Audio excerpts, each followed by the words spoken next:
স্বামীর চেয়ে আপন কেউ হয় না। একটা মেয়ের জীবনে বাবা, মা, ভাই, বোন, বন্ধু-বান্ধব সবারই আলাদা, আলাদা ভূমিকা থাকে। কিন্তু সময়ের সঙ্গে, সঙ্গে বদলে যায় সম্পর্কের গভীরতা, দায়িত্ব আর গুরুত্ব। একটা নির্দিষ্ট বয়স পেরিয়ে গেলে অনেকেই পরিবারে মেয়েরা এক প্রকার বোঝা হয়ে যায়। সমাজের চোখে তখন সেই মেয়েটি যেন অবিবাহিত দায়িত্ব। তখন মা, বাবা চায় মেয়েটি যেন একজন ভালো স্বামীর হাতে নিরাপদে থাকে।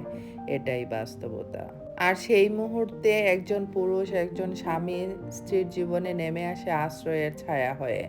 তার ভালো মন্দ, কষ্ট, সুখ, দুঃখ, অসুখ বিসুখ সবকিছু নিজের দায়িত্ব বলে মনে করে যে মানুষটা, তিনিই হলেন উত্তম স্বামী। স্বামী মানে শুধু একজন পুরুষ সঙ্গী নয়, স্বামী মানে দিনের পর দিন পরিশ্রম করে স্ত্রী আর পরিবারের মুখে হাসি ফোটানোর চেষ্টা করা একজন অক্লান্ত যোদ্ধা। তার নিজের শরীর খারাপ লাগলেও সে সকালবেলা ঘুম থেকে উঠে কাজের জন্য বের হয়। বাজারের ব্যাগ হোক, সংসারের খরচ হোক কিংবা স্ত্রীর ছোট্ট কোনো চাওয়া, সবকিছুর যোগান দিতে চায় সে, নিঃশব্দে, বিনা অভিমানে।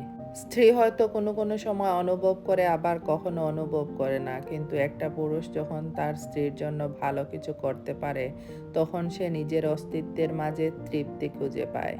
এই সমাজ যেখানে পুরুষদের আবেগের কোনো মূল্যায়ন করে না কিংবা তখন তাকে দুর্বল মনে করে, সেখানে একজন স্বামী তার ভালোবাসা বোঝাতে শব্দ নয়, কাজকেই ব্যবহার করে। হ্যাঁ, সংসারে ঝগড়া হয়, মতের অমিল হয়, কিন্তু দিনের শেষে স্ত্রীর চোখের হাসি দেখেই ক্লান্ত পুরুষটা মন শান্ত করে। সে হয়তো বলে না, কিন্তু স্ত্রীকে ভালো রাখার জন্য সে যে লড়াইটা করে, তার চেয়ে নিঃস্বার্থ ভালোবাসা খুব কমই দেখা যায়। তাই বলা হয় স্বামীর চেয়ে আপন কেউ হয় না। আর এই মানুষটি তোমার সবচেয়ে বড় আশ্রয়, সবচেয়ে বড় সাহস।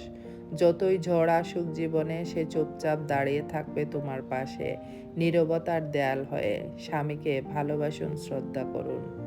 সবার জীবন সুন্দর হোক, আনন্দে কাটুক। দোয়া রইল।